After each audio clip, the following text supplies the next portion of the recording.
Doctor Abdul Kalam പല സമയങ്ങളിലും പറയാറുണ്ട് ഇന്ത്യ 2020 വളരസാകുമെന്ന്. അതായത് നമ്മുടെ ഇന്ത്യയുടെ ആ ഒരു ഉയർച്ച എന്നുള്ളത് 2020 സ്റ്റാർട്ടാകും എന്നുള്ളതാണ്. തീർച്ചയായും 2020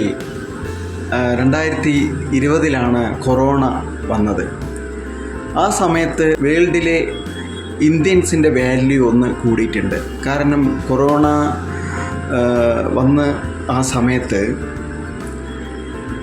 മറ്റു രാജ്യങ്ങളിലെ ജനങ്ങളെല്ലാം നിറയെ മരണപ്പെട്ടു. പക്ഷേ ഇന്ത്യയിലെ മരണനിരക്ക് മാത്രം വളരെ കുറവായിരുന്നു.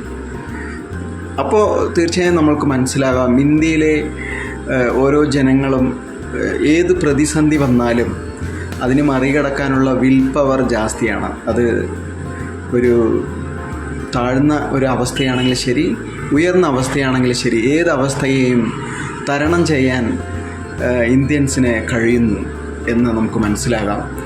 തീർച്ചയായും നല്ല നല്ല മഹാന്മാരുടെ വാക്കുകളൊന്നും ഒരിക്കലും വിഫലമാകില്ല. തീർച്ചയായും അദ്ദേഹം പറഞ്ഞ പോലെ നമ്മുടെ ഒരു ഇന്ത്യയുടെ ഒരു ചേഞ്ച് നടന്നിരിക്കുന്നത് 2020. ഓക്കെ.